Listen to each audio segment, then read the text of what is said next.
ਸਤਿ ਸ਼੍ਰੀ ਅਕਾਲ ਜੀ ਸਾਰਿਆਂ ਨੂੰ। ਲੈ ਕੇ ਹਾਜ਼ਰ ਹਾਂ ਨਵੀਂ ਕਹਾਣੀ। ਕੀ ਹੋ ਗਿਆ ਬਾਊ ਜੀ, ਕੀ ਵਾਰ-ਵਾਰ ਇੱਕ ਹੀ ਗੱਲ ਦੀ ਰੱਟ ਲਗਾ ਰੱਖੀ ਆ ਕਿ ਮੇਰੀ ਪਤਨੀ ਤੁਹਾਡੀ ਪਤਨੀ ਹੀ ਆ ਨਾ? ਕੋਈ ਅਸਮਾਨ ਦੀ ਚਾਂਦਨੀ ਤਾਂ ਨਹੀਂ? ਤੁਹਾਡੀ ਪਤਨੀ ਜੋ ਕਦੋਂ ਦੇ ਤਾਰੀਫਾਂ ਦੇ ਪੁਲ ਬਣ ਰਹੇ ਹੋ ਤੇ ਸਾਨੂੰ ਬੁਰਾ ਭਲਾ ਕਹਿ ਰਹੇ ਹੋ। ਅਸੀਂ ਮਾਂ ਨੂੰ ਇੰਨੀ ਵਾਰ ਮਨ੍ਹਾ ਕੀਤਾ ਪਰ ਜ਼ਬਰਦਸਤੀ ਸਾਡੀ ਗੱਡੀ ਵਿੱਚ ਬੈਠ ਗਈ। ਮਨ੍ਹਾ ਕਰਨ ਦੇ ਬਾਵਜੂਦ ਨਹੀਂ ਮੰਨੀ। ਹੁਣ ਜਦੋਂ ਅਸੀਂ ਨਹੀਂ ਲਿਜਾਣਾ ਚਾਹੁੰਦੇ ਉਹਨਾਂ ਨੂੰ ਆਪਣੇ ਨਾਲ ਸ਼ਹਿਰ, ਤੇ ਮੇਰੀ ਪਤਨੀ ਨੇ ਥੋੜ੍ਹਾ ਜਿਹਾ ਧੱਕਾ ਹੀ ਤਾਂ ਦਿੱਤਾ। ਹੁਣ ਉਹ ਹੇਠਾਂ ਡਿੱਗ ਗਈ ਤਾਂ ਅਸੀਂ ਕੀ ਕਰ ਸਕਦੇ ਹਾਂ? ਮਜਬੂਰੀ ਵਿੱਚ ਸਾਨੂੰ ਧੱਕਾ ਦੇ ਕੇ ਉਤਾਰਨਾ ਹੀ ਪਿਆ। ਇਸ ਵਿੱਚ ਕੀ ਗਲਤ ਕਰ ਦਿੱਤਾ? ਬੁਢਾਪੇ ਵਿੱਚ ਇਹਨਾਂ ਦਾ ਬੋਝ ਕੌਣ ਚੁੱਕਦਾ ਭਲਾ? ਪਤਨੀ ਦੇ ਖਿਲਾਫ ਸ਼ਬਦ ਸੁਣ ਕੇ ਜ਼ੋਰਦਾਰ ਥੱਪੜ ਰਾਮ ਚੰਦ ਜੀ ਨੇ ਆਪਣੇ ਵੱਡੇ ਬੇਟੇ ਦੀਪਕ ਦੇ ਗਲ 'ਤੇ ਜੜ ਦਿੱਤਾ ਕਿ ਤੇਰੀ ਹਿੰਮਤ ਕਿਵੇਂ ਹੋਈ ਮੇਰੀ ਪਤਨੀ ਦੇ ਨਾਲ ਇੰਨੀ ਗਿਰੀ ਹੋਈ ਹਰਕਤ ਕਰਨ ਦੀ? ਹੁਣ ਦੀਪਕ ਦੀ ਪਤਨੀ ਅੰਜਲੀ ਝੰਜਲਾ ਕੇ ਬੋਲੀ, ਬਾਊ ਜੀ ਤੁਹਾਨੂੰ ਸ਼ਰਮ ਨਹੀਂ ਆਉਂਦੀ? ਆਪਣੇ ਜਵਾਨ ਬੇਟੇ ਉੱਤੇ ਹੱਥ ਚੁੱਕਦੇ ਹੋਏ। ਜਾਣਦੇ ਨਹੀਂ ਕਿ ਮੇਰੇ ਪਤੀ ਕਿੰਨੇ ਵੱਡੇ ਬਿਜ਼ਨਸਮੈਨ ਹਨ, ਕਿੰਨੇ ਵੱਡੇ ਆਦਮੀ ਹਨ। ਤੁਹਾਡੇ ਵਰਗੇ ਦੋ ਕੌੜੀ ਦੇ ਲੋਕ ਤਾਂ ਇਹਨਾਂ ਦੇ ਜੁੱਤੇ ਚੱਟਦੇ ਹਨ, ਇਹਨਾਂ ਦੇ ਅੱਗੇ ਹੱਥ ਫੈਲਾ ਕੇ ਭੀਖ ਮੰਗਦੇ ਹਨ। ਤੁਹਾਡੀ ਔਕਾਤ ਹੀ ਕੀ ਆ ਇਹਨਾਂ ਦੇ ਸਾਹਮਣੇ? ਤਾਂ ਬਹੂ ਦੁਬਾਰਾ ਪਤੀ ਦਾ ਅਪਮਾਨ ਦੇਖ ਕੇ ਕੋਕਿਲਾ ਜੀ ਨੇ ਅੰਜਲੀ ਦੀ ਗੱਲ ਉੱਤੇ ਇੱਕ ਥੱਪੜ ਜੜ ਦਿੱਤਾ ਕਿ ਹਿੰਮਤ ਕਿਵੇਂ ਹੋਈ ਤੇਰੀ ਮੇਰੇ ਪਤੀ ਦੇ ਖਿਲਾਫ ਇੱਕ ਸ਼ਬਦ ਵੀ ਬੋਲਣ ਦੀ? ਜੇ ਬੋਲਿਆ ਤਾਂ ਜਵਾਨ ਖਿੱਚ ਲਊਂਗੀ ਤੇਰੀ। ਕੋਕਿਲਾ ਜੀ ਉਸੇ ਦਿਨ ਨੂੰ ਯਾਦ ਕਰਨ ਲੱਗੇ ਜਦੋਂ ਉਹਨਾਂ ਨੇ ਸ਼ਹਿਰ ਤੋਂ ਪਿੰਡ ਆਉਣ ਦੀ ਸੂਚਨਾ ਆਪਣੇ ਮਾਂ-ਬਾਪ ਨੂੰ ਦਿੱਤੀ ਸੀ ਤੇ ਉਹ ਪਿੰਡ ਆ ਰਹੇ ਸੀ ਕੁਝ ਦਿਨਾਂ ਦੇ ਲਈ। ਤਾਂ ਮਾਂ ਬਾਊ ਜੀ ਉਸ ਤੇ ਇੰਤਜ਼ਾਰ ਵਿੱਚ ਖੁਸ਼ੀ ਵਿੱਚ ਚਹਿਕ ਰਹੇ ਸੀ। ਕੋਕਿਲਾ ਜੀ ਨੇ ਆਪਣੇ ਬਹੂ ਬੇਟਿਆਂ ਦੇ ਲਈ ਉਹਨਾਂ ਦੇ ਮਨਪਸੰਦ ਪਕਵਾਨ ਬਣਾਏ ਅਤੇ ਬੇਸਬਰੀ ਨਾਲ ਉਹਨਾਂ ਦਾ ਇੰਤਜ਼ਾਰ ਕਰ ਰਹੀ ਸੀ। ਇੱਥੋਂ ਤੱਕ ਕਿ ਉਹਨਾਂ ਨੇ ਆਪਣੇ ਕੱਪੜੇ ਪੈਕ ਕਰ ਲਏ ਸੀ। ਜਦੋਂ ਰਾਮ ਚੰਦ ਜੀ ਨੇ ਪੁੱਛਿਆ ਤਾਂ ਬੋਲੇ ਕਿ ਬੇਟੇ ਬਹੂ ਦੇ ਨਾਲ ਇਸ ਵਾਰ ਜ਼ਰੂਰ ਜਾਵਾਂਗੀ। ਇਹ ਕੀ ਕੋਕਿਲਾ, ਘੱਟ ਤੋਂ ਘੱਟ ਉਹਨਾਂ ਤੋਂ ਪਤਾ ਤਾਂ ਕਰ ਲੈਂਦੀ। ਹਾਂਜੀ, ਤੁਸੀਂ ਵੀ ਕਿਹੋ ਜਿਹੀਆਂ ਗੱਲਾਂ ਕਰਦੇ ਹੋ? ਜਦੋਂ ਪਿਛਲੀ ਵਾਰ ਉਹਨਾਂ ਨੇ ਬੋਲ ਦਿੱਤਾ ਸੀ ਕਿ ਅਗਲੀ ਵਾਰ ਆਵਾਂਗੇ ਤਾਂ ਨਾਲ ਲੈ ਕੇ ਜਾਵਾਂਗੇ ਤੁਹਾਨੂੰ, ਤਾਂ ਇਸ ਵਿੱਚ ਪੁੱਛਣ ਵਾਲੀ ਕਿਹੜੀ ਗੱਲ ਆ ਭਲਾ? ਇਸ ਵਾਰ ਤਾਂ ਮੈਂ ਉਹਨਾਂ ਦੇ ਨਾਲ ਚਲੀ ਜਾਊਂਗੀ ਅਤੇ ਮੈਨੂੰ ਆਪਣੀ ਪਰਵਰਿਸ਼ ਉੱਤੇ ਪੂਰਾ ਭਰੋਸਾ। ਉਹ ਮੈਨੂੰ ਆਪਣੇ ਨਾਲ ਜ਼ਰੂਰ ਲੈ ਕੇ ਜਾਣਗੇ। ਹੁਣ ਬੁਢਾਪੇ ਵਿੱਚ ਆਪਾਂ ਇੱਥੇ ਇਕੱਲੇ ਥੋੜ੍ਹੀ ਰਹਾਂਗੇ। ਮੇਰਾ ਮਨ ਨਹੀਂ ਲੱਗਦਾ ਜੀ। ਉਦੋਂ ਹੀ ਡੋਰਬੈਲ ਵੱਜੀ। ਕੋਕਿਲਾ ਜੀ ਖੁਸ਼ੀ ਨਾਲ ਚਹਿਕਦੇ ਹੋਏ ਭੱਜ ਕੇ ਦਰਵਾਜ਼ੇ ਵੱਲ ਗਈ ਤੇ ਦੇਖਿਆ ਬੇਟਾ ਬਹੂ ਆਏ ਸੀ। ਲੇਕਿਨ ਬੇਟੇ ਬਹੂ ਨੇ ਅਜਿਹੀ ਕੋਈ ਪ੍ਰਤੀਕਿਰਿਆ ਨਹੀਂ ਦਿੱਤੀ ਅਤੇ ਨਾ ਹੀ ਆਪਣੇ ਸੱਸ ਸਹੁਰੇ ਦੇ ਪੈਰ ਛੂਹੇ ਅਤੇ ਇਸੇ ਤਰ੍ਹਾਂ ਹੀ ਅੰਦਰ ਚਲੇ ਗਏ। ਅੰਦਰ ਜਾ ਕੇ ਫਰੈਸ਼ ਹੋ ਗਏ ਤੇ ਸਭ ਖਾਣਾ ਖਾਣ ਲੱਗੇ ਤਾਂ ਛੋਟਾ ਬੇਟਾ ਪੰਕਜ ਬੋਲਦਾ ਹੈ ਕਿ ਮਾਂ ਤੁਹਾਡੇ ਹੱਥ ਵਿੱਚ ਤਾਂ ਜਾਦੂ ਆ। ਕੀ ਖਾਣਾ ਬਣਾਉਂਦੇ ਹੋ ਤੁਸੀਂ? ਇਹ ਗੱਲ ਤਾਂ ਹੈ ਕਿ ਜੋ ਖਾਣਾ ਤੁਸੀਂ ਬਣਾ ਸਕਦੇ ਹੋ ਉਹ ਕਦੇ ਮੇਰੀ ਪਤਨੀ ਸੁਜਾਤਾ ਨਹੀਂ ਬਣਾ ਸਕਦੀ। ਉਸ ਦੇ ਹੱਥਾਂ ਵਿੱਚ ਤਾਂ ਉਹ ਸਵਾਦ ਹੀ ਨਹੀਂ। ਇਹ ਗੱਲ ਸੁਣ ਕੇ ਸੁਜਾਤਾ ਥੋੜ੍ਹਾ ਮੂੰਹ ਬਣਾਉਂਦੀ ਆ। ਇਹ ਦੇਖ ਕੇ ਸਭ ਹੱਸ ਪੈਂਦੇ ਆ ਤੇ ਗੱਲਾਂ ਕਰਦੇ ਹੋਏ ਖਾਣਾ ਖਾਣ ਲੱਗਦੇ ਆ। ਹੁਣ ਸਭ ਖਾਣਾ ਖਾ ਕੇ ਕਮਰੇ ਵਿੱਚ ਚਲੇ ਜਾਂਦੇ ਆ। ਸਾਹਮਣੇ ਕੋਕਿਲਾ ਦੀ ਬੇਟੇ ਬਹੂ ਦੇ ਲਈ ਚਾਹ ਨਾਸ਼ਤਾ ਤੇ ਪਕੌੜੇ ਬਣਾਉਂਦੀ ਆ। ਛੋਟਾ ਬੇਟਾ ਪੰਕਜ ਬੋਲਦਾ ਕਿ ਕੱਲ੍ਹ ਦੀ ਟਿਕਟ ਕਟਵਾ ਲੈਂਦੇ ਆ ਆਪਾਂ, ਚਾਰਾਂ ਨੂੰ ਵਾਪਸ ਵੀ ਤਾਂ ਜਾਣਾ। ਵੱਡਾ ਬੇਟਾ ਦੀਪਕ ਆਪਣੀ ਸਹਿਮਤੀ ਪ੍ਰਗਟ ਕਰਦਾ ਤਾਂ ਉਦੋਂ ਹੀ ਕੋਕਿਲਾ ਜੀ ਕਹਿੰਦੀ ਆ ਕਿ ਬੇਟਾ ਤੁਸੀਂ ਤਾਂ ਇਸ ਵਾਰ ਆਪਣੇ ਬਾਊ ਜੀ ਤੇ ਮੈਨੂੰ ਵੀ ਨਾਲ ਲੈ ਕੇ ਜਾਣ ਵਾਲੇ ਸੀ, ਤਾਂ ਸਾਡਾ ਵੀ ਟਿਕਟ ਕਟਾ ਦਿਓ। ਬੇਟਾ ਤੁਹਾਡੇ ਬਿਨਾਂ ਸਾਡਾ ਮਨ ਨਹੀਂ ਲੱਗਦਾ, ਇਸ ਲਈ ਮੈਂ ਸੋਚ ਰਹੀ ਹਾਂ ਕਿ ਇਸ ਵਾਰ ਤਾਂ ਤੁਸੀਂ ਸਾਨੂੰ ਲੈ ਚੱਲੋ। 2 ਸਾਲ ਹੋ ਗਏ ਆ ਤੁਹਾਨੂੰ ਦੇਖੇ ਹੋਏ। ਹੁਣ ਉਸ ਦਿਨ ਤੋਂ ਬਾਅਦ ਅੱਜ ਦੇਖਿਆ ਬੇਟਾ ਘਰ ਇੰਨਾ ਖਾਲੀ ਲੱਗ ਰਹਿੰਦਾ ਕਿ ਤੁਹਾਡੇ ਬਿਨਾਂ ਘਰ ਖਾਣ ਨੂੰ ਆਉਂਦਾ ਸਾਡਾ ਮਨ ਹੀ ਨਹੀਂ ਲੱਗਦਾ। ਇਸ ਲਈ ਤੁਸੀਂ ਸਾਨੂੰ ਆਪਣੇ ਨਾਲ ਲੈ ਚੱਲੋ। ਤਾਂ ਦੀਪਕ ਦੀ ਪਤਨੀ ਅੰਜਲੀ ਬੋਲਦੀ ਆ ਕਿ ਮੰਮੀ ਜੀ ਹੁਣੇ ਤਾਂ ਅਸੀਂ ਨਵਾਂ ਘਰ ਖਰੀਦਿਆ ਤੇ ਉਸ ਵਿੱਚ ਹਲੇ ਬਹੁਤ ਸਾਰੇ ਕੰਮ ਹੋਣ ਵਾਲੇ ਬਾਕੀ ਆ। ਘਰ ਦਾ ਸਾਰਾ ਕੰਮ ਇਸ ਤਰ੍ਹਾਂ ਹੀ ਵਿੱਚ ਵਿਚਾਲੇ ਪਿਆ। ਇਸ ਵਿੱਚ ਅਸੀਂ ਤੁਹਾਨੂੰ ਕਿੱਥੇ ਬਿਠਾਵਾਂਗੇ ਭਲਾ? ਸਾਡੀਆਂ ਆਪਣੀਆਂ ਵੀ ਇੰਨੀਆਂ ਜ਼ਿੰਮੇਵਾਰੀਆਂ ਹੁੰਦੀਆਂ ਤੇ ਤੁਸੀਂ ਤਾਂ ਬੁੱਢੇ ਹੋ, ਤੁਹਾਡਾ ਖਾਣਾ ਪੀਣਾ ਵੀ ਅਲੱਗ ਹੀ ਹੁੰਦਾ। ਅਸੀਂ ਤਾਂ ਖਾਣ ਪੀਣ ਉੱਤੇ ਵੀ ਇੰਨਾ ਧਿਆਨ ਨਹੀਂ ਦਿੰਦੇ ਤੇ ਜੋ ਉਸ ਟਾਈਮ ਉੱਤੇ ਮਿਲਦਾ ਉਹੀ ਖਾ ਲੈਂਦੇ ਹਾਂ। ਜਾਂ ਬਾਹਰ ਤੋਂ ਮੰਗਵਾ ਕੇ ਹੀ ਖਾ ਲੈਂਦੇ ਆ। ਹੁਣ ਤੁਹਾਨੂੰ ਤਾਂ ਘਰ ਦਾ ਖਾਣਾ ਹੀ ਚਾਹੀਦਾ ਹੁੰਦਾ। ਇੱਕ ਤਾਂ ਘਰ ਵਿੱਚ ਪਹਿਲਾਂ ਤੋਂ ਹੀ ਬਹੁਤ ਜ਼ਿਆਦਾ ਕੰਮ ਬਾਕੀ ਆ, ਉੱਪਰ ਤੋਂ ਜੇ ਤੁਸੀਂ ਆ ਜਾਓਗੇ ਤਾਂ ਸਾਨੂੰ ਹੋਰ ਜ਼ਿਆਦਾ ਪਰੇਸ਼ਾਨੀ ਹੋਵੇਗੀ। ਉਦੋਂ ਕੋਕਲਾ ਜੀ ਬੋਲੀ ਕਿ ਕੋਈ ਗੱਲ ਨਹੀਂ ਬਹੂ, ਜਦੋਂ ਤੱਕ ਤੁਹਾਡੇ ਘਰ ਵਿੱਚ ਕੰਮ ਹੋਵੇਗਾ ਉਦੋਂ ਤੱਕ ਅਸੀਂ ਪੰਕਜ ਦੇ ਨਾਲ ਰਹਿ ਲਵਾਂਗੇ। ਤਾਂ ਪੰਕਜ ਦੀ ਪਤਨੀ ਸੁਜਾਤਾ ਬੋਲੀ, ਨਹੀਂ ਮਾਂ ਜੀ, 7 ਤੋਂ 9 ਦਾ ਆਫਿਸ ਆ, ਅਸੀਂ ਦੋਨੋਂ ਵੀ ਜੌਬ ਕਰਦੇ ਆ, ਨਾ ਹੀ ਸਾਡੇ ਘਰ ਵਿੱਚ ਕੋਈ ਨੌਕਰਾਣੀ ਆ, ਅਤੇ ਸਾਡੇ ਘਰ 'ਤੇ ਖਰਚੇ ਇੰਨੇ ਆ ਕਿ ਸੈਲਰੀ ਨਾਲ ਖਰਚੇ ਹੀ ਮਸਾਂ ਪੂਰੇ ਹੁੰਦੇ ਆ। ਅਸੀਂ ਦੋਨੋਂ ਕੰਮ ਕਰਦੇ ਆ, ਫਿਰ ਵੀ ਰਾਸ਼ਨ ਪਾਣੀ ਵਿੱਚ ਕਮੀ ਹੋ ਜਾਂਦੀ ਆ। ਇਸ ਲਈ ਅਸੀਂ ਤੁਹਾਡਾ ਖਰਚਾ ਕਿਵੇਂ ਚੁੱਕ ਪਾਵਾਂਗੇ? ਇਸ ਲਈ ਤੁਹਾਨੂੰ ਉੱਥੇ ਲਿਜਾਣ ਦਾ ਕੋਈ ਮਤਲਬ ਨਹੀਂ ਬਣਦਾ। ਅਸੀਂ ਤਾਂ ਆਪਣਾ ਖਰਚਾ ਨਹੀਂ ਚੁੱਕ ਪਾਉਂਦੇ ਅਤੇ ਤੁਸੀਂ ਸ਼ਹਿਰ ਦਾ ਮਾਹੌਲ ਨਹੀਂ ਜਾਣਦੇ। ਉੱਥੇ ਜ਼ਿੰਦਗੀ ਇੰਨੀ ਆਸਾਨ ਨਹੀਂ ਹੁੰਦੀ ਜਿੰਨਾ ਤੁਸੀਂ ਆਸਾਨ ਸਮਝਦੇ ਹੋ। ਹੁਣ ਬੇਟੇ ਬਹੂ ਦੇ ਨਾਲ ਰਹਿਣਾ ਥੋੜ੍ਹੇ ਹੁੰਦਾ, ਅਸੀਂ ਖਾਣਾ ਪੀਣਾ ਵੀ ਹੁੰਦਾ, ਆਉਣਾ ਜਾਣਾ ਵੀ ਹੁੰਦਾ। ਅਸੀਂ ਤੁਹਾਨੂੰ ਭਲਾ ਕਿਵੇਂ ਸੰਭਾਲਾਂਗੇ? ਤੁਹਾਡੇ ਲਈ ਇਹੀ ਬਿਹਤਰ ਆ ਕਿ ਤੁਸੀਂ ਇੱਥੇ ਹੀ ਰਹਿ ਕੇ ਆਪਣਾ ਜੀਵਨ ਚਲਾਓ। ਇਹ ਸੁਣਦੇ ਹੀ ਕੋਕਲਾ ਜੀ ਰੋਣ ਲੱਗ ਗਈ ਅਤੇ ਰੋਂਦੇ ਹੋਏ ਬੋਲੀ, ਬੇਟਾ ਮੇਰਾ ਤੇਰੇ ਬਿਨਾਂ ਮਨ ਨਹੀਂ ਲੱਗਦਾ। ਘਰ ਖਾਣ ਨੂੰ ਆਉਂਦਾ, ਮੈਨੂੰ ਤੇਰੀ ਬਹੁਤ ਯਾਦ ਆਉਂਦੀ ਆ। ਅਸੀਂ ਤਾਂ ਦੋਨੋਂ ਹੁਣ ਤੁਹਾਡੇ ਨਾਲ ਹੀ ਰਹਿਣਾ ਚਾਹੁੰਦੇ ਹਾਂ ਅਤੇ ਜੀਵਨ ਦੇ ਆਖਰੀ ਪਲ ਤੁਹਾਡੇ ਨਾਲ ਲਗਾਉਣਾ ਚਾਹੁੰਦੇ ਹਾਂ। ਤਾਂ ਹੁਣ ਤਾਂ ਹਾਲੇ ਸਾਡੇ ਸਰੀਰ 'ਚ ਇੰਨੀ ਤਾਕਤ ਆ ਕਿ ਬਹੂ ਮੈਂ ਘਰ ਦਾ ਸਾਰਾ ਕੰਮ ਵੀ ਕਰ ਲਿਆ ਕਰੂੰਗੀ, ਤੈਨੂੰ ਨੌਕਰਾਣੀ ਰੱਖਣ ਦੀ ਕੋਈ ਜ਼ਰੂਰਤ ਨਹੀਂ। ਇਹ ਗੱਲ ਸੁਣ ਕੇ ਬੇਟੇ ਬਹੂ ਨੇ ਚੁੱਪੀ ਸਾਧ ਲਈ ਅਤੇ ਕੁਝ ਨਹੀਂ ਕਿਹਾ। ਅੰਜਲੀ ਕਮਰੇ ਵਿੱਚ ਜਾ ਕੇ ਦੀਪਕ ਨੂੰ ਬੋਲੀ ਕਿ ਬੁੱਢੇ ਬੁੱਢੀ ਤਾਂ ਆਪਣੇ ਪਿੱਛੇ ਹੀ ਪੈ ਗਏ। ਜੇ ਮੈਂ ਇਹਨਾਂ ਨੂੰ ਆਉਣ ਦੇ ਲਈ ਬੋਲ ਦਿੱਤਾ ਤਾਂ ਤੈਨੂੰ ਪਤਾ ਹੀ ਆ ਸ਼ਹਿਰ 'ਚ ਆਪਣੀ ਕਿੰਨੀ ਚੰਗੀ ਬਿੰਦਾਸ ਲਾਈਫ ਆ। ਫਿਰ ਵੀ ਟਾਈਮ ਆਉਣਾ ਜਾਣਾ, ਘਰ ਵਿੱਚ ਪਾਰਟੀ ਕਰਨਾ ਅਤੇ ਕਿਸੇ ਵੀ ਟਾਈਮ ਸੌਂ ਕੇ ਹੀ ਉੱਠਣਾ। ਭਲਾ ਇਸ ਵਿੱਚ ਇਹ ਆ ਜਾਣਗੇ ਤਾਂ ਆਪਣੀ ਜ਼ਿੰਮੇਵਾਰੀ ਵੱਧ ਜਾਵੇਗੀ ਅਤੇ ਰੋਕਾ ਟੋਕੀ ਅਲੱਗ ਤੋਂ ਕਰਨਗੇ। ਤੈਨੂੰ ਪਤਾ ਕਿ ਇਹਨਾਂ ਬੁੱਢੇ ਲੋਕਾਂ ਦੀ ਆਦਤ ਦਾ ਚੰਗੀ ਖਾਸੀ ਲਾਈਫ ਵਿੱਚ ਖਲਣ ਪਾ ਦੇਣਗੇ। ਤਾਂ ਦੀਪਕ ਬੋਲਿਆ, ਹਾਂ ਅੰਜਲੀ, ਮੈਂ ਕਿਹੜਾ ਇਹਨਾਂ ਨੂੰ ਆਪਣੇ ਨਾਲ ਲਿਜਾਣਾ ਚਾਹੁੰਦਾ। ਪਤਾ ਨਹੀਂ ਕਿਉਂ ਬਿਨਾਂ ਗੱਲ ਦੇ ਹੀ ਇਹ ਇੱਕ ਗੱਲ ਦੇ ਪਿੱਛੇ ਪਏ ਹੋਏ ਆ ਅਤੇ ਵਾਰ-ਵਾਰ ਦੁਹਰਾਈ ਜਾ ਰਹੇ ਆ। ਉੱਧਰ ਪੰਕਜ ਨੂੰ ਸੁਜਾਤਾ ਬੋਲੀ, ਦੇਖੋ ਪੰਕਜ, ਆਪਣਾ ਮੂੰਹ ਥੋੜ੍ਹਾ ਘੱਟ ਹੀ ਖੋਲ੍ਹਣਾ। ਮੈਂ ਬੁੱਢੇ ਬੁੱਢੀ ਦੇ ਨਾਲ ਬਿਲਕੁਲ ਵੀ ਨਹੀਂ ਰਹਿ ਸਕਦੀ। ਇੱਕ ਤਾਂ ਇਹਨਾਂ ਦੇ ਨਾਲ ਰਹੋ, ਉੱਪਰ ਤੋਂ ਇਹਨਾਂ ਦੀਆਂ ਗੱਲਾਂ ਸੁਣੋ। ਮੈਨੂੰ ਬਿਲਕੁਲ ਵੀ ਬਰਦਾਸ਼ਤ ਨਹੀਂ। ਬੁੱਢੇ ਲੋਕ, ਮੇਰੀਆਂ ਸਹੇਲੀਆਂ ਘਰ ਆਉਂਦੀਆਂ ਜਾਂਦੀਆਂ ਰਹਿੰਦੀਆਂ ਅਤੇ ਪਾਰਟੀ ਚੱਲਦੀ ਰਹਿੰਦੀ ਆ। ਇਸ ਤਰ੍ਹਾਂ ਦੇ ਮਾਹੌਲ ਵਿੱਚ ਇਹ ਲੋਕ ਜਾਣਗੇ ਤਾਂ ਟੋਕਾ ਟਾਕੀ ਕਰਨਗੇ। ਮੈਨੂੰ ਆਪਣੀ ਫਸਟ ਕਲਾਸ ਲਾਈਫ ਵਿੱਚ ਕਿਸੇ ਦਾ ਇੰਟਰਫੇਰੈਂਸ ਨਹੀਂ ਚਾਹੀਦਾ। ਸੁਜਾਤਾ, ਤੂੰ ਬਿਲਕੁਲ ਪਰੇਸ਼ਾਨ ਨਾ ਹੋ। ਮੈਂ ਕਿਹੜਾ ਮਾਂ ਬਾਊ ਜੀ ਨੂੰ ਆਪਣੇ ਨਾਲ ਰੱਖਣਾ ਚਾਹੁੰਦਾ। ਹੁਣ ਭਲਾ ਆਪਣੀ ਸੈਲਰੀ ਨਾਲ ਤਾਂ ਆਪਣਾ ਹੀ ਗੁਜ਼ਾਰਾ ਹੁੰਦਾ, ਇਹਨਾਂ ਨੂੰ ਕਿੱਥੇ ਸੰਭਾਲ ਪਾਵਾਂਗਾ। ਭਲਾ ਆਪਣੇ ਹੀ ਖਰਚੇ ਬਹੁਤ ਆ ਜ਼ਿੰਮੇਵਾਰੀ ਚੁੱਕਣ ਦੇ ਲਈ। ਦੋਨੋਂ ਹੀ ਬੇਟੇ ਬਹੂ ਨੇ ਹਾਮੀ ਨਹੀਂ ਭਰੀ। ਐਸ਼ ਭਰੀ ਜ਼ਿੰਦਗੀ ਵਿੱਚ ਖਲਾਰਾ ਨਹੀਂ ਪਾਉਣਾ ਚਾਹੁੰਦੇ ਸੀ ਕਿਉਂਕਿ ਉਹ ਸ਼ਹਿਰ ਵਿੱਚ ਬਹੁਤ ਹੀ ਚੰਗੀ ਲਾਈਫ ਜੀ ਰਹੇ ਸੀ। ਬਾਹਰ ਆਉਣਾ ਜਾਣਾ, ਪਾਰਟੀ ਕਰਨਾ, ਦੇਰ ਰਾਤ ਨੂੰ ਘਰ ਆਉਣਾ, ਮੂਵੀ ਦੇਖਣਾ, ਸਾਰੇ ਸ਼ੌਂਕ ਪੂਰੇ ਕਰ ਰਹੇ ਸੀ। ਅਗਲੇ ਦਿਨ ਜਦੋਂ ਦੋਨੋਂ ਬੇਟੇ ਬਹੂ ਦੇ ਜਾਣ ਦਾ ਸਮਾਂ ਹੋਇਆ ਤਾਂ ਉਹ ਆਪਣਾ ਸਮਾਨ ਪੈਕ ਕਰਨ ਲੱਗੇ ਅਤੇ ਗੱਡੀ ਵਿੱਚ ਰੱਖਣ ਲੱਗੇ ਤਾਂ ਕੋਕਲਾ ਜੀ ਨੂੰ ਤਾਂ ਅੱਖਾਂ ਵਿੱਚ ਝਰ-ਝਰ ਹੰਝੂ ਵਹਿ ਰਹੇ ਸੀ। ਉਹ ਫਿਰ ਤੋਂ ਬੋਲੀ ਕਿ ਬੇਟਾ, ਮੈਂ ਤਾਂ ਆਪਣੇ ਕੱਪੜਿਆਂ ਦਾ ਬੈਗ ਵੀ ਤਿਆਰ ਕਰਕੇ ਰੱਖਿਆ। ਇੰਨੀਆਂ ਉਮੀਦਾਂ ਲਗਾ ਰੱਖੀਆਂ ਸੀ ਤੁਹਾਡੇ ਤੋਂ ਕਿ ਇਸ ਵਾਰ ਤਾਂ ਮੈਨੂੰ ਲੈ ਕੇ ਚਲੇ ਜਾਓਗੇ ਆਪਣੇ ਨਾਲ। ਇਹ ਬੁੱਢੀਆਂ ਅੱਖਾਂ ਤੁਹਾਨੂੰ ਦੇਖਣ ਨੂੰ ਤਰਸ ਜਾਂਦੀਆਂ। ਬੇਟਾ, ਘਰ ਖਾਣ ਨੂੰ ਆਉਂਦਾ, ਮਨ ਹੀ ਨਹੀਂ ਲੱਗਦਾ। ਤਾਂ ਦੋਨੋਂ ਬੇਟੇ ਬੋਲੇ, ਕੀ ਹੋ ਗਿਆ ਮਾਂ ਤੁਹਾਨੂੰ? ਕਿਉਂ ਜਾਂਦੇ ਵਕਤ ਸਾਨੂੰ ਟੋਕਾ ਟੋਕੀ ਕਰ ਰਹੇ ਹੋ? ਜਾਂਦੇ ਵਕਤ ਟੋਕਾ ਟੋਕੀ ਕਰਨਾ ਚੰਗੀ ਗੱਲ ਨਹੀਂ ਹੁੰਦੀ। ਅਤੇ ਕੀ ਰੋਣਾ ਧੋਣਾ ਲਗਾ ਰੱਖਿਆ? ਜਿਵੇਂ ਤੁਸੀਂ ਪਹਿਲਾਂ ਰਹਿੰਦੇ ਸੀ ਉਵੇਂ ਹੀ ਅੱਜ ਵੀ ਰਹਿ ਲਓ ਅਤੇ ਆਪਣੇ ਸ਼ਹਿਰੀ ਜੀਵਨ ਤੁਹਾਡੇ ਲਈ ਆਸਾਨ ਨਹੀਂ, ਕਹਿ ਕੇ ਉਹ ਸਭ ਗੱਡੀ 'ਚ ਬੈਠ ਗਏ। ਕੋਕਲਾ ਜੀ ਨੇ ਜਿਵੇਂ ਹੀ ਅੰਜਲੀ ਦਾ ਹੱਥ ਫੜਿਆ ਤਾਂ ਉਸਨੇ ਝਟਕੇ ਨਾਲ ਕੋਕਲਾ ਜੀ ਨੂੰ ਧੱਕਾ ਦੇ ਦਿੱਤਾ ਅਤੇ ਉਹ ਡਿੱਗ ਪਈ। ਬੇਟੇ ਨੇ ਵੀ ਆਪਣੀ ਮਾਂ ਨੂੰ ਪਿੱਛੇ ਤੋਂ ਚੁੱਕਣ ਦੀ ਕੋਸ਼ਿਸ਼ ਨਹੀਂ ਕੀਤੀ ਅਤੇ ਗੱਡੀ ਸਟਾਰਟ ਕਰ ਲਈ ਅਤੇ ਤੇਜ਼ੀ ਨਾਲ ਨਿਕਲ ਗਏ। ਰਾਮਚੰਦ ਜੀ ਕੋਕਲਾ ਜੀ ਨੂੰ ਸਮਝਾਉਂਦੇ ਰਹੇ ਕਿ ਹੁਣ ਬੇਟੇ ਵੱਡੇ ਹੋ ਗਏ ਆ, ਉਹ ਬਦਲ ਚੁੱਕੇ ਆ, ਤੂੰ ਕਿਉਂ ਉਹਨਾਂ ਦੇ ਪਿੱਛੇ ਪਈ ਰਹਿੰਦੀ ਆ। ਘਰ ਵਿੱਚ ਜਾਂਦੇ ਹੋਏ ਬੇਟੇ ਬਹੂ ਬੋਲੇ ਕਿ ਚੰਗਾ ਹੋਇਆ ਜੋ ਪਿੱਛਾ ਛੁੱਟਿਆ ਬੁੱਢੀ ਤੋਂ, ਵਰਨਾ ਪਿੱਛੇ ਹੀ ਪੈ ਗਈ ਸੀ।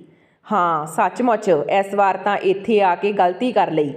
ਹੱਸਦੇ ਹੋਏ ਛੋਟੀ ਬਹੂ ਸੁਜਾਤਾ ਬੋਲੀ, ਬੇਟੇ ਬਹੂ ਦੀਆਂ ਇਹ ਸਭ ਗੱਲਾਂ ਰਾਮ ਚੰਦ ਜੀ ਸਮਝ ਚੁੱਕੇ ਸੀ, ਪਰ ਕੋਕਿਲਾ ਜੀ ਉਹਨਾਂ ਦੀ ਕੋਈ ਵੀ ਗੱਲ ਨਹੀਂ ਸੁਣਦੀ ਸੀ ਅਤੇ ਬੇਟੇ ਬਹੂ ਦੇ ਮੋਹ ਵਿੱਚ ਰੋ ਪੈਂਦੀ ਸੀ। ਹੁਣ ਤਾਂ ਅਜਿਹਾ ਹੋ ਗਿਆ ਸੀ ਕਿ ਉਹ ਦਿਨ ਰਾਤ ਬਸ ਰੋਂਦੀ ਰਹਿੰਦੀ, ਨਾ ਖਾਣਾ ਖਾਂਦੀ, ਨਾ ਜ਼ਿਆਦਾ ਗੱਲ ਕਰਦੀ, ਆਪਣੀ ਸੁੱਧ ਬੁੱਧ ਵਿੱਚ ਹੀ ਨਹੀਂ ਸੀ। ਰਾਮ ਚੰਦ ਜੀ ਕੋਕਿਲਾ ਜੀ ਨੂੰ ਲਗਾਤਾਰ ਸਮਝਾਉਂਦੇ ਅਤੇ ਆਪਣੀ ਪਤਨੀ ਨੂੰ ਰੋਂਦਾ ਹੋਇਆ ਦੇਖ ਕੇ ਉਹਨਾਂ ਨੂੰ ਬਹੁਤ ਹੀ ਦੁੱਖ ਹੁੰਦਾ। ਕੋਕਿਲਾ ਜੀ ਦੇ ਚਿਹਰੇ ਉੱਤੇ ਹੁਣ ਕਾਫੀ ਝੁਰੜੀਆਂ ਚਮਕਣ ਲੱਗੀਆਂ ਸੀ ਤੇ ਸਰੀਰ ਵੀ ਬੁੱਢਾ ਦਿਸਣ ਲੱਗਿਆ ਸੀ। ਇੰਤਜ਼ਾਰ ਕਰਦੀ ਰਹਿੰਦੀ ਕਿ ਹੁਣ ਤਾਂ ਉਹ ਬਿਮਾਰ ਵੀ ਰਹਿਣ ਲੱਗੀ ਸੀ। ਇੱਕ ਦਿਨ ਅਚਾਨਕ ਤੋਂ ਉਹਨਾਂ ਨੇ ਖੁਦ ਹੀ ਵੱਡੇ ਬੇਟੇ ਦੀਪਕ ਦੇ ਕੋਲ ਫੋਨ ਕੀਤਾ ਤਾਂ ਦੀਪਕ ਨੇ ਹਮੇਸ਼ਾ ਦੀ ਤਰ੍ਹਾਂ ਬਿਜ਼ੀ ਰਹਿਣ ਦਾ ਦਿਖਾਵਾ ਕੀਤਾ ਤੇ ਫੋਨ ਕੱਟ ਦਿੱਤਾ। ਉੱਧਰ ਜਦੋਂ ਪੰਕਜ ਦੇ ਕੋਲ ਫੋਨ ਕੀਤਾ ਤਾਂ ਉਹਨੇ ਵੀ ਉਹੀ ਢੋਂਗ ਰਚਾਇਆ ਅਤੇ ਕੋਕਿਲਾ ਜੀ ਦੀ ਗੱਲ ਸੁਣੇ ਬਿਨਾਂ ਹੀ ਫੋਨ ਰੱਖ ਦਿੱਤਾ। ਹੁਣ ਕੋਕਿਲਾ ਜੀ ਬਾਹਰ ਬਾਲਕਨੀ ਵਿੱਚ ਆ ਕੇ ਬੈਠ ਗਈ ਤੇ ਸੜਕ 'ਤੇ ਆਉਂਦੇ ਜਾਂਦੇ ਲੋਕਾਂ ਨੂੰ ਦੇਖਣ ਲੱਗੀ। ਉਹਨਾਂ ਦੀ ਨਜ਼ਰ ਇੱਕ 70 ਸਾਲਾ ਬੁੱਢੀ ਮਹਿਲਾ ਉੱਤੇ ਪਈ ਜੋ ਕਿ ਸਾੜੀਆਂ ਲੈ ਲਓ ਸਾੜੀਆਂ ਲੈ ਲਓ ਕਹਿ ਕੇ ਉੱਚੀ ਉੱਚੀ ਬੋਲ ਰਹੀ ਸੀ ਤੇ ਸਾੜੀਆਂ ਵੇਚ ਰਹੀ ਸੀ। ਉਹ ਔਰਤ ਬਹੁਤ ਹੀ ਖੁਸ਼ ਮਿਜਾਜ ਲੱਗ ਰਹੀ ਸੀ। ਉਸ ਨੂੰ ਦੇਖ ਕੇ ਕੋਕਿਲਾ ਜੀ ਨੂੰ ਬੜੀ ਹੈਰਾਨੀ ਹੋਈ ਤਾਂ ਉਹਨਾਂ ਨੇ ਉਸ ਨੂੰ ਰੋਕਿਆ ਤੇ ਜਾ ਕੇ ਸਾੜੀਆਂ ਦਿਖਾਉਣ ਨੂੰ ਕਿਹਾ। ਉਹ ਉਸ ਨੂੰ ਬੋਲੀ ਕਿ ਤੁਸੀਂ ਤਾਂ ਕਾਫੀ ਉਮਰਦਰਾਜ਼ ਲੱਗ ਰਹੇ ਹੋ, ਕੀ ਤੁਹਾਡੇ ਬੇਟੇ ਬਹੂ ਨਹੀਂ ਹਨ ਜੋ ਤੁਸੀਂ ਇਸ ਤਰ੍ਹਾਂ ਸਾੜੀਆਂ ਵੇਚਦੇ ਫਿਰਦੇ ਹੋ ਘਰ ਘਰ ਵਿੱਚ। ਇਹ ਗੱਲ ਸੁਣ ਕੇ ਉਹ ਔਰਤ ਮੁਸਕਰਾਈ ਅਤੇ ਬੋਲੀ ਕਿ ਮੇਰੇ 4 ਬੇਟੇ ਬਹੂਆਂ, ਲੇਕਿਨ ਹੁਣ ਸਭ ਵੱਡੇ ਹੋ ਗਏ ਆ, ਚੰਗੇ ਨੌਕਰੀ ਲੱਗ ਗਏ ਆ, ਵਿਆਹੇ ਗਏ ਆ ਤੇ ਸ਼ਹਿਰਾਂ ਵਿੱਚ ਆਪਣੀਆਂ ਪਤਨੀਆਂ ਦੇ ਨਾਲ ਜਾ ਕੇ ਵੱਸ ਗਏ ਆ।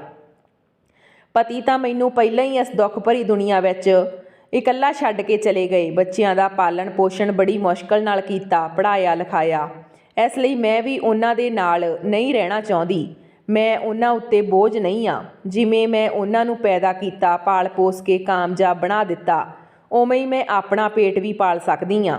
ਇਸ ਲਈ ਮੈਂ ਖੁਦ ਦਾ ਇੱਕ ਕੰਮ ਸ਼ੁਰੂ ਕੀਤਾ ਤੇ ਘਰ ਘਰ ਜਾ ਕੇ ਸਾੜੀਆਂ ਵੇਚਦੀ ਹਾਂ।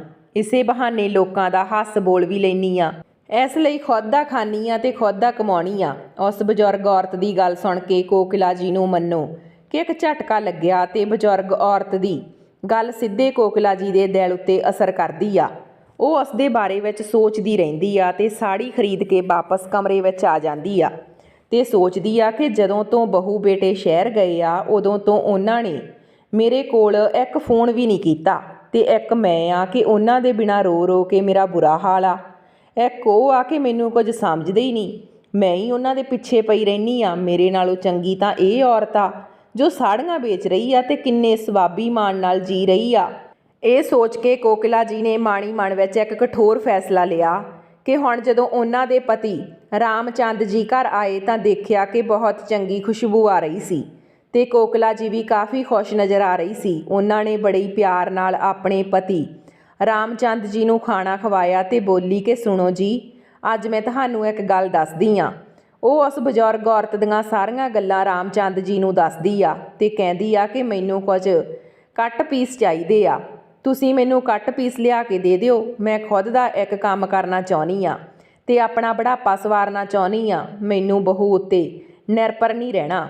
ਇਹ ਸੁਣ ਕੇ ਰਾਮ ਚੰਦ ਜੀ ਨੂੰ ਬਹੁਤ ਹੀ ਚੰਗਾ ਲੱਗਦਾ ਤੇ ਉਹ ਕਹਿੰਦੇ ਆ ਕਿ ਕੋਕਿਲਾ, ਮੈਂ ਤੈਨੂੰ ਬਸ ਇਹੀ ਗੱਲ ਸਮਝਾਉਂਦੇ ਥੱਕ ਗਿਆ ਸੀ ਕਿ ਬੇਟੇ ਬਹੂ ਹੁਣ ਪਹਿਲਾਂ ਵਰਗੇ ਨਹੀਂ ਰਹੇ, ਪਰ ਤੂੰ ਮੇਰੀ ਸੁਣਦੀ ਨਹੀਂ ਸੀ। ਕਿੱਥੇ ਸੀ? ਫਿਰ ਕੋਈ ਗੱਲ ਨਹੀਂ, ਦੇਰ ਨਾਲ ਹੀ ਸਹੀ, ਪਰ ਤੈਨੂੰ ਸਮਝ ਤਾਂ ਆ ਗਈ। ਚਲੋ ਚੰਗਾ ਹੋਇਆ, ਕਹਿ ਕੇ ਕੋਕਿਲਾ ਜੀ ਦੇ ਲਈ ਕੱਟ ਪੀਸ ਦੇ ਟੁਕੜੇ ਲਿਆਉਣ ਦੇ ਲਈ ਚਲੇ ਜਾਂਦੇ ਆ। ਕੋਕਿਲਾ ਜੀ ਕਢਾਈ ਸਿਲਾਈ ਦੇ ਮਾਮਲੇ ਵਿੱਚ ਪਹਿਲਾਂ ਤੋਂ ਹੀ ਬਹੁਤ ਚੰਗੀ ਸੀ ਤੇ ਉਹਨਾਂ ਨੇ ਆਪਣੇ ਇਸ ਹੁਨਰ ਨੂੰ ਆਪਣਾ ਅਧਿਕਾਰ ਬਣਾ ਲਿਆ। ਸਮੇਂ ਦੇ ਨਾਲ ਉਹਨਾਂ ਦਾ ਕਾਰੋਬਾਰ ਜ਼ੋਰਾਂ ਸ਼ੋਰਾਂ 'ਤੇ ਚੱਲਣ ਲੱਗਿਆ ਤੇ ਉਹ ਕਾਫੀ ਫੇਮਸ ਹੋ ਗਈ।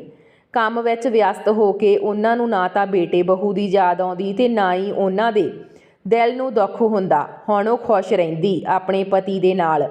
ਰਾਮ ਚੰਦ ਜੀ ਵੀ ਆਪਣੀ ਪਤਨੀ ਨੂੰ ਦੇਖ ਕੇ ਖੁਸ਼ ਰਹਿੰਦੇ ਤੇ ਉੱਧਰ ਬੇਟੇ ਬਹੂ ਦਾ ਅਜਿਹਾ ਹਾਲ ਸੀ। ਦੀਪਕ ਬੋਲਿਆ, ਯਾਰ ਪੰਕਜ, ਮੈਂ ਤਾਂ 7 ਤੋਂ 9 ਦੀ ਨੌਕਰੀ ਕਰ ਕਰਕੇ ਥੱਕ ਚੁੱਕਿਆ। ਸਾਰਾ ਦਿਨ ਦੀ ਟਿਕਦੇ ਕੰਮ ਵਿੱਚ ਉਹੀ ਸੈਲਰੀ, ਉਹੀ ਖਾਣਾ ਪੀਣਾ, ਜ਼ਿੰਦਗੀ ਇੱਕ ਬਹੁਤ ਅਜੀਬ ਜਿਹੀ ਲੱਗਣ ਲੱਗੀ ਆ ਤੇ ਨਾ ਹੀ ਸੈਲਰੀ ਜ਼ਿਆਦਾ ਮਿਲਦੀ ਆ। ਇਸ ਲਈ ਸੋਚ ਰਿਹਾ ਕਿ ਮਿਲ ਕੇ ਦੋਨੋਂ ਭਰਾ ਬਿਜ਼ਨਸ ਕਰਦੇ ਆ, ਆਪਣਾ ਕੋਈ ਕੰਮ ਧੰਦਾ ਸ਼ੁਰੂ ਕਰਦੇ ਆ ਜਿਸ ਨਾਲ ਜ਼ਿਆਦਾ ਪੈਸਾ ਆਵੇ ਤਾਂ ਪੰਕਜ ਬੋਲਿਆ, ਉਹ ਤਾਂ ਠੀਕ ਆ, ਪਰ ਮੈਂ ਸੋਚ ਰਿਹਾ ਕਿ ਇਸ ਸਭ ਦੇ ਲਈ ਬਹੁਤ ਸਾਰੇ ਪੈਸੇ ਚਾਹੀਦੇ ਹੋਣਗੇ ਤੇ ਪੈਸੇ ਤਾਂ ਆਪਣੇ ਕੋਲ ਹੈ ਹੀ ਨਹੀਂ। ਤਾਂ ਦੀਪਕ ਬੋਲਿਆ, ਹਾਂ ਉਹ ਤਾਂ ਹੈ, ਪਰ ਉਹ ਜੋ ਪਿੰਡ ਵਾਲਾ ਘਰ ਆ ਉਹ ਕਦੋਂ ਕੰਮ ਆਵੇਗਾ? ਇੱਥੇ ਤਾਂ ਆਪਣੇ ਕੋਲ ਆਪਣਾ ਘਰ ਵੀ ਨਹੀਂ। ਦੀਪਕ ਬੋਲਿਆ ਕਿ ਹਾਂ, ਉਹ ਤਾਂ ਪਿੰਡ ਵਾਲੀ ਜ਼ਮੀਨ ਨੂੰ ਵੇਚ ਦਿੰਨੇ ਆ ਤੇ ਉਸ ਨਾਲ ਜੋ ਪੈਸਾ ਆਵੇਗਾ ਉਸ ਨਾਲ ਆਪਾਂ ਬਿਜ਼ਨਸ ਸ਼ੁਰੂ ਕਰਦੇ ਆ। ਬੇਟੇ ਬਹੂ ਪਿੰਡ ਜਾਣ ਦਾ ਪਲਾਨ ਬਣਾਉਂਦੇ ਆ। ਅਗਲੇ ਦਿਨ ਜਦੋਂ ਪਿੰਡ ਪਹੁੰਚਦੇ ਆ ਤਾਂ ਉਹਨਾਂ ਦੀ ਮਾਂ ਕੋਕਿਲਾ ਜੀ ਦਾ ਕਾਰੋਬਾਰ ਦੇਖ ਕੇ ਉਹਨਾਂ ਦੀਆਂ ਅੱਖਾਂ ਫਟੀਆਂ ਦੀਆਂ ਫਟੀਆਂ ਰਹਿ ਜਾਂਦੀਆਂ। ਤਾਂ ਅੰਜਲੀ ਬੋਲਦੀ ਆ ਕਿ ਬੁੱਢੀ, ਜਦੋਂ ਆਪਾਂ ਸ਼ਹਿਰ ਜਾ ਰਹੇ ਸੀ ਤਾਂ ਕਿਵੇਂ ਆਪਣੇ ਅੱਗੇ ਰੋ ਰੋ ਕੇ ਬਿਲਕ ਰਹੀ ਸੀ ਤੇ ਹੁਣ ਦੇਖੋ ਕਿਵੇਂ ਜਵਾਨ ਹੋਈ ਬੈਠੀ ਆ, ਕਿਵੇਂ ਚਹਿਕ ਰਹੀ ਆ। ਇੰਨਾ ਕੰਮ ਫੈਲਾ ਰੱਖਿਆ, ਨਾ ਜਾਣੇ ਕਿੰਨੇ ਕੁ ਮਾਰ ਮਾਰੀ ਹੋਵੇਗੀ। ਆਪਾਂ ਨੂੰ ਤਾਂ ਇਸ ਤਰ੍ਹਾਂ ਕਰਦੀ ਸੀ ਕਿ ਆਪਣੇ ਤੇ ਬਿਨਾਂ ਮਰ ਜਾਵੇਗੀ ਤੇ ਹੁਣ ਦੇਖੋ ਕਿਵੇਂ ਆਪਣਾ ਬਿਜ਼ਨਸ ਚਲਾ ਰਹੀ ਆ। ਮੈਂ ਤਾਂ ਕਹਿੰਨੀ ਆ ਕਿ ਬੁੱਢੀ ਦੇ ਪੈਰ ਫੜ ਲਓ, ਅੱਜ ਕੁਝ ਕੰਮ ਆ ਜਾਊਗਾ। ਆਪਣੇ ਪਿੱਛੇ ਤੋਂ ਕੋਕਿਲਾ ਜੀ ਆਪਣੇ ਬਹੂ ਬੇਟੇ ਦੀਆਂ ਅਜਿਹੀਆਂ ਗੱਲਾਂ ਸੁਣ ਲੈਂਦੀ ਆ ਤੇ ਉਹ ਬੋਲਦੀ ਆ ਕਿ ਉਹ ਮਹਾਰਾਣੀਏ, ਇਸ ਦੀ ਕੋਈ ਜ਼ਰੂਰਤ ਨਹੀਂ, ਤੁਸੀਂ ਚਿੰਤਾ ਨਾ ਕਰੋ। ਹੁਣ ਮੈਂ ਤੁਹਾਡੇ ਨਾਲ ਜਾਣ ਲਈ ਨਹੀਂ ਕਹੂੰਗੀ। ਮੇਰੀ ਚਿੰਤਾ ਕਰਨ ਦੀ ਸਾਨੂੰ ਕੋਈ ਜ਼ਰੂਰਤ ਨਹੀਂ। ਮੈਨੂੰ ਮੇਰੇ ਪਤੀ ਦਾ ਸਾਥ ਪਿਆਰਾ ਤੇ ਆਪਣਾ ਕੰਮ ਪਿਆਰਾ। ਅਤੇ ਜਦੋਂ ਉਸ ਦਿਨ ਤੁਸੀਂ ਗਏ ਸੀ ਤਾਂ ਮੈਂ ਤੁਹਾਡੇ ਅੱਗੇ ਇਸ ਲਈ ਰੋ ਰਹੀ ਸੀ, ਇਸ ਲਈ ਗਿੜਗਿੜਾ ਰਹੀ ਸੀ ਕਿਉਂਕਿ ਮੈਂ ਤੁਹਾਡੇ ਤੋਂ ਅਲੱਗ ਨਹੀਂ ਹੋਣਾ ਚਾਹੁੰਦੀ ਸੀ, ਤੁਹਾਨੂੰ ਖੁਦ ਤੋਂ ਅਲੱਗ ਨਹੀਂ ਕਰਨਾ ਚਾਹੁੰਦੀ ਸੀ। ਉਹ ਮਾਂ ਦੀ ਮਮਤਾ ਸੀ ਜੋ ਤੁਹਾਨੂੰ ਰੋਕ ਰਹੀ ਸੀ ਤੇ ਤੁਹਾਡੇ ਲਈ ਰੋ ਰਹੀ ਸੀ ਤੇ ਉਸ ਅਵਸਥਾ ਵਿੱਚ ਮੈਨੂੰ ਇਕੱਲਾ ਛੱਡ ਕੇ ਜਿਉਣ ਦਾ ਇੱਕ ਨਵਾਂ ਪਾਠ ਸਿਖਾ ਦਿੱਤਾ। ਤਾਂ ਦੀਪਕ ਅਤੇ ਪੰਕਜ ਬੋਲੇ ਕਿ ਮਾਂ, ਸਾਨੂੰ ਤੁਹਾਡੀ ਜ਼ਰੂਰਤ ਆ, ਅਸੀਂ ਆਪਣਾ ਕਾਰੋਬਾਰ ਕਰਨਾ ਚਾਹੁੰਦੇ ਆ, ਇਸ ਲਈ ਕੁਝ ਪੈਸੇ ਚਾਹੀਦੇ ਆ। ਤਾਂ ਕੋਕਿਲਾ ਜੀ ਗੱਲ ਨੂੰ ਵਿੱਚ ਹੀ ਕੱਟਦੇ ਹੋਏ ਬੋਲੀ ਕਿ ਅੱਛਾ, 3 ਸਾਲ ਬਾਅਦ ਤੁਸੀਂ ਪਿੰਡ ਆਏ ਹੋ ਤੇ ਉਹ ਵੀ ਲਾਲਚ ਵਿੱਚ ਪੈਸਿਆਂ ਦੇ ਲਈ। ਪੈਸੇ ਚਾਹੀਦੇ ਆ ਤੈਨੂੰ? ਇਹਨਾਂ 3 ਸਾਲਾਂ ਵਿੱਚ ਤੈਨੂੰ ਫੋਨ ਉੱਤੇ ਗੱਲ ਕਰਨ ਦਾ ਤਾਂ ਸਮਾਂ ਨਹੀਂ ਸੀ। ਤੂੰ ਇੰਨੇ ਵੱਡੇ ਬਿਜ਼ਨਸਮੈਨ ਬਣ ਬੈਠੇ ਸੀ ਤੇ ਹੁਣ ਇੱਥੇ ਮੂੰਹ ਚੱਕ ਕੇ ਚੱਲਦੇ ਆਏ ਪੈਸੇ ਮੰਗਣ ਦੇ ਲਈ। ਮੈਨੂੰ ਤਾਂ ਸ਼ਰਮ ਆਉਂਦੀ ਆ ਤੁਹਾਨੂੰ ਆਪਣੀ ਔਲਾਦ ਕਹਿੰਦੇ ਹੋਏ। ਮੈਂ ਤੁਹਾਡੀ ਕੋਈ ਮਦਦ ਨਹੀਂ ਕਰੂੰਗੀ ਤੇ ਨਾ ਹੀ ਹੁਣ ਮੇਰੇ ਕੋਲ ਤੁਹਾਡੇ ਲਈ ਪੈਸਾ ਤੇ ਨਾ ਹੀ ਸਮਾਂ ਤੇ ਨਾ ਹੀ ਘਰ ਵਿੱਚ ਫੁੱਟੀ ਕੌੜੀ ਮਿਲੇਗੀ ਤੁਹਾਨੂੰ ਤੇ ਨਾ ਹੀ ਤੁਹਾਨੂੰ ਮਾਂ ਬਾਊ ਜੀ ਦਾ ਪਿਆਰ। ਹੁਣ ਤੁਸੀਂ ਇਹ ਸਭ ਕੁਝ ਗਵਾ ਚੁੱਕੇ ਹੋ। ਚੁੱਪਚਾਪ ਇੱਥੋਂ ਵਾਪਸ ਚਲੇ ਜਾਓ। ਆਪਣੀ ਗੱਲ ਨਾ ਬਣਦੇ ਦੇਖ ਵੱਡਾ ਬੇਟਾ ਦੀਪਕ ਬੋਲਿਆ, ਕਿਉਂ ਚਲੇ ਜਾਈਏ? ਕਿਵੇਂ ਚਲੇ ਜਾਈਏ? ਤੁਹਾਡੀ ਪ੍ਰਾਪਰਟੀ ਉੱਤੇ ਸਾਡਾ ਅਧਿਕਾਰ ਆ। ਅਸੀਂ ਤੁਹਾਡੇ ਬਹੂ ਬੇਟੇ ਆ, ਅਸੀਂ ਆਸਾਨੀ ਨਾਲ ਕੁਝ ਵੀ ਛੱਡਣ ਵਾਲੇ ਨਹੀਂ ਸਭ ਨੂੰ। ਅਤੇ ਜੇ ਸਿੱਧੀ ਗੱਲ ਉਂਗਲੀ ਨਾਲ ਘਿਓ ਨਾ ਨਿਕਲਦਾ ਹੋਵੇ ਤਾਂ ਅਸੀਂ ਉਂਗਲੀ ਟੇਢੀ ਕਰਨੀ ਵੀ ਜਾਣਦੇ ਆ। ਤੇ ਪਤਨੀ ਵੀ ਬੋਲੀ, ਮਾਂ ਜੀ, ਮੇਰੇ ਪਤੀ ਬਿਲਕੁਲ ਸਹੀ ਕਹਿ ਰਹੇ ਆ। ਜੇ ਜ਼ਿਆਦਾ ਆਨਾਕਾਨੀ ਕੀਤੀ ਤਾਂ ਦੋਨੇ ਬੁੱਢੇ ਬੁੱਢੀ ਉੱਤੇ ਮਾਨਸਿਕ ਪੀੜਾ ਤੇ ਦਹੇਜ ਦੇਣ ਲੈਣ ਦੇ ਕੇਸ ਵਿੱਚ ਅੰਦਰ ਕਰਵਾ ਦਿਓਂਗੀ ਤੇ ਫਿਰ ਸੜਦੇ ਰਹੋ ਦੋਨੋਂ ਬੁੱਢੇ ਬੁੱਢੀ ਜੇਲ੍ਹ ਵਿੱਚ। ਸਹੀ ਕਹਿ ਰਹੀ ਆ ਨਾ? ਬਿਲਕੁਲ ਭਾਬੀ। ਛੋਟੇ ਬੇਟੇ ਬਹੂ ਵੀ ਉਹਨਾਂ ਦੀ ਹਾਂ ਵਿੱਚ ਹਾਂ ਮਿਲਾਉਂਦੇ ਹੋਏ ਬੋਲੇ ਕਿ ਅਸੀਂ ਕੋਈ ਬੇਵਕੂਫ ਨਹੀਂ। ਰਾਮਚੰਦ ਜੀ ਜ਼ੋਰ ਨਾਲ ਥੱਪੜ ਆਪਣੇ ਬੇਟੇ ਦੀ ਗੱਲ 'ਤੇ ਜੜ ਦਿੰਦੇ ਆ ਕਿ ਤੁਸੀਂ ਬੇਵਕੂਫ ਸੀ, ਬੇਵਕੂਫ ਹੋ ਤੇ ਬੇਵਕੂਫ ਹੀ ਰਹੋਗੇ। ਜ਼ਿਆਦਾ ਅਕਲਮੰਦ ਨਹੀਂ ਬਣ ਜਾਂਦਾ ਕੋਈ ਇਨਸਾਨ ਪੜ੍ਹਨ ਲਿਖਣ ਨਾਲ ਅਤੇ 4 ਕਿਤਾਬਾਂ ਪੜ੍ਹਨ ਨਾਲ। ਤੁਸੀਂ ਤਾਂ ਅੰਜਲੀ ਬੋਲੀ, ਬਾਊ ਜੀ, ਤੁਹਾਨੂੰ ਥੋੜ੍ਹੀ ਵੀ ਸ਼ਰਮ ਨਹੀਂ ਆਉਂਦੀ ਆਪਣੇ ਜਵਾਨ ਬੇਟੇ 'ਤੇ ਹੱਥ ਚੁੱਕਦੇ ਹੋਏ? ਬਿਲਕੁਲ ਵੀ ਤਮੀਜ਼ ਨਹੀਂ ਤੁਹਾਨੂੰ। ਅਤੇ ਇਹ ਕਹਿੰਦੇ ਬੇਟੇ ਤੋਂ ਪਹਿਲਾਂ ਮੇਰੇ ਪਤੀ ਆ, ਇਹਨਾਂ ਉੱਤੇ ਮੇਰਾ ਅਧਿਕਾਰ ਆ। ਇਹ ਸੁਣਦੇ ਹੀ ਕੋਕਿਲਾ ਜੀ ਇੱਕ ਥੱਪੜ ਦੂਜੀ ਗੱਲ 'ਤੇ ਜੜ ਦਿੰਦੀ ਆ ਕਿ ਸ਼ਰਮ ਨਹੀਂ ਆਉਂਦੀ ਬਹੂ ਸਹੁਰੇ ਨਾਲ ਜਵਾਨ ਲੜਾਉਂਦੇ ਹੋਏ? ਖਬਰਦਾਰ ਜੇ ਮੇਰੇ ਪਤੀ ਦਾ ਥੋੜ੍ਹਾ ਵੀ ਅਪਮਾਨ ਕੀਤਾ ਤਾਂ ਜਵਾਨ ਖਿੱਚ ਲਊਂਗੀ ਤੇਰੀ। ਪਤਨੀ ਕੋਕਿਲਾ ਜੀ ਨੂੰ ਅਜਿਹਾ ਸਾਹਸ ਦੇਖ ਕੇ ਰਾਮਚੰਦ ਜੀ ਦੀਆਂ ਅੱਖਾਂ 'ਚ ਚਮਕ ਆ ਜਾਂਦੀ ਆ ਤੇ ਉਹਨਾਂ ਦਾ ਸੀਨਾ ਗਰਵ ਨਾਲ ਚੌੜਾ ਹੋ ਜਾਂਦਾ ਕਿਉਂਕਿ ਪਹਿਲੀ ਵਾਰ ਅੱਜ ਕੋਕਿਲਾ ਜੀ ਨੇ ਕਿਸੇ ਉੱਤੇ ਹੱਥ ਚੁੱਕਿਆ ਸੀ। ਬਹੂ ਬੇਟੇ, ਮਾਂ ਜੀ, ਬਾਊ ਜੀ ਦਾ ਅਜਿਹਾ ਰੂਪ ਦੇਖ ਕੇ ਸੁੰਨ ਹੋ ਜਾਂਦੇ ਆ। ਤਾਂ ਕੋਕਿਲਾ ਜੀ ਬੋਲੀ ਕਿ 1 ਫੁੱਟੀ ਕੌੜੀ ਨਹੀਂ ਦੇਵਾਂਗੀ ਤੁਹਾਨੂੰ ਮੈਂ ਆਪਣੀ ਜ਼ਮੀਨ ਜਾਇਦਾਦ ਵਿੱਚੋਂ। ਜਿਵੇਂ ਆਏ ਹੋ ਉਵੇਂ ਨਿਕਲ ਜਾਓ। ਮੈਨੂੰ ਭਿਖਾਰੀਆਂ ਦੀ ਤਰ੍ਹਾਂ ਆਪਣਾ ਹੱਕ ਮੰਗਣ ਚਲੇ ਆਏ ਤੇ ਮਾਂ-ਬਾਪ ਤਾਂ ਤੁਹਾਨੂੰ ਬੋਝ ਲੱਗਦੇ ਸੀ। ਹੁਣ ਉਹਨਾਂ ਦੀ ਸੰਪਤੀ, ਧਨ ਦੌਲਤ ਤੇ ਉਹ ਤੁਹਾਡਾ ਅਧਿਕਾਰ ਬਣਨ ਲੱਗ ਗਿਆ। ਹਾਂ ਬਹੂ, ਕੀ ਬਾਰ-ਬਾਰ ਆਪਣੇ ਭਰਾ ਦੀ ਧਮਕੀ ਦਿੰਦੀ ਰਹਿੰਦੀ ਆ ਕਿ ਭਰਾ ਨੂੰ ਬੁਲਾ ਲਊਂਗੀ, ਭਰਾ ਨੂੰ ਬੁਲਾ ਲਊਂਗੀ। ਅੱਜ ਤੂੰ ਆਪਣੇ ਭਰਾ ਨੂੰ ਬੁਲਾ ਹੀ ਲੈ। ਰੁਕ, ਤੂੰ ਪਰੇਸ਼ਾਨ ਨਾ ਹੋ, ਮੈਂ ਤੇਰੀ ਇਹ ਇੱਛਾ ਵੀ ਪੂਰੀ ਕਰ ਦਿੰਨੀ ਆ। ਤਾਂ ਉਦੋਂ ਹੀ ਰਾਮ ਚੰਦ ਜੀ ਦੇ ਦੋਸਤ ਦਾ ਬੇਟਾ ਉੱਥੇ ਇੱਕ ਪੇਪਰ ਲੈ ਕੇ ਪਹੁੰਚਿਆ ਅਤੇ ਨਾਲ ਹੀ ਪੁਲਿਸ ਵਾਲੇ ਵੀ ਆਏ, ਜਿਨ੍ਹਾਂ ਨੂੰ ਦੇਖ ਕੇ ਛੋਟੀ ਬਹੂ ਦੀਆਂ ਅੱਖਾਂ ਖੁੱਲ੍ਹੀਆਂ ਦੀਆਂ ਖੁੱਲ੍ਹੀਆਂ ਰਹਿ ਗਈਆਂ। ਉਸ ਦੇ ਬਾਰੇ ਨਿਆਰੇ ਹੋ ਗਏ, ਕਿਉਂਕਿ ਪੁਲਿਸ ਦੀ ਯੂਨੀਫਾਰਮ ਵਿੱਚ ਕੋਈ ਹੋਰ ਨਹੀਂ ਬਲਕਿ ਉਸ ਦਾ ਭਰਾ ਸੁਨੀਲ ਸੀ, ਜਿਸ ਨੂੰ ਦੇਖ ਕੇ ਅੰਜਲੀ ਦੀ ਹਿੰਮਤ ਵਧੀ ਅਤੇ ਸੋਚਿਆ ਕਿ ਭਰਾ ਉਸ ਦੀ ਸਾਈਡ ਲਵੇਗਾ। ਅਜਿਹਾ ਸੋਚਦੇ ਹੋਏ ਉਹ ਉਸ ਦੇ ਗਲੇ ਲੱਗਣ ਲੱਗੀ ਤਾਂ ਸੁਨੀਲ ਨੇ ਉਸ ਦੇ ਹੱਥ ਪਿੱਛੇ ਕਰ ਦਿੱਤੇ ਕਿ ਇੱਥੇ ਕੋਈ ਭਾਈ ਭੈਣ ਨਹੀਂ, ਹੁਣ ਮੈਂ ਡਿਊਟੀ ਉੱਤੇ ਹਾਂ, ਇਸ ਲਈ ਮੈਨੂੰ ਬਹਿਲਾਉਣ ਦੀ ਕੋਸ਼ਿਸ਼ ਬਿਲਕੁਲ ਨਹੀਂ ਕਰਨੀ।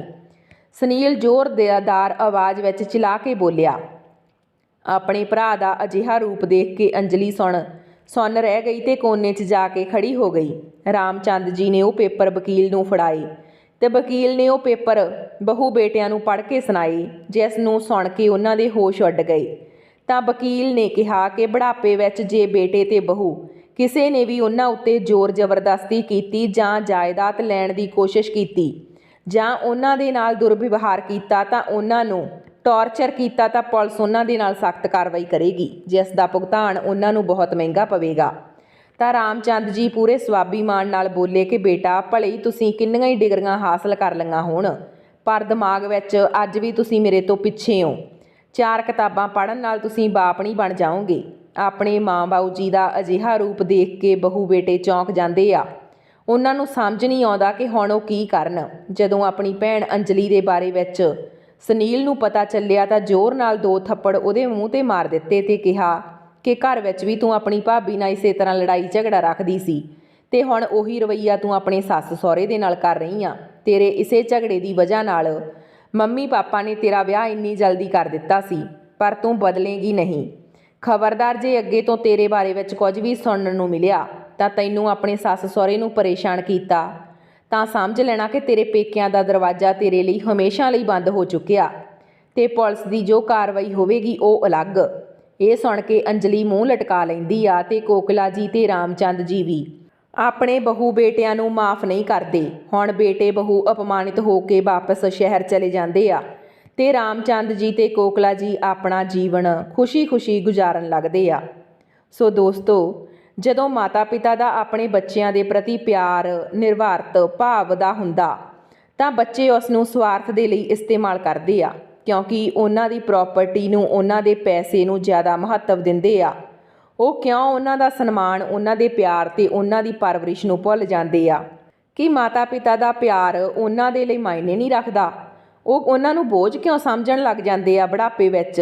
ਸੋ ਦੋਸਤੋ, ਤੁਹਾਨੂੰ ਕੀ ਲੱਗਦਾ ਕਿ ਇਸ ਕਹਾਣੀ ਦੇ ਬਾਰੇ ਵਿੱਚ ਰਾਮ ਚੰਦ ਜੀ ਅਤੇ ਕੋਕਿਲਾ ਜੀ ਨੂੰ ਲੈ ਕੇ ਉਹਨਾਂ ਨੇ ਜੋ ਆਪਣੇ ਬਹੂ ਬੇਟਿਆਂ ਦੇ ਨਾਲ ਕੀਤਾ ਹੋਇਆ ਫੈਸਲਾ ਸਹੀ ਸੀ ਜਾਂ ਗਲਤ? ਆਪਣੀ ਰਾਏ ਕਮੈਂਟ ਬਾਕਸ ਵਿੱਚ ਜ਼ਰੂਰ ਦਿਓ। ਮਿਲਦੇ ਹਾਂ ਕਿਸੇ ਨਵੀਂ ਕਹਾਣੀ ਦੇ ਨਾਲ, ਤਦ ਤੱਕ ਸਤਿ ਸ਼੍ਰੀ ਅਕਾਲ।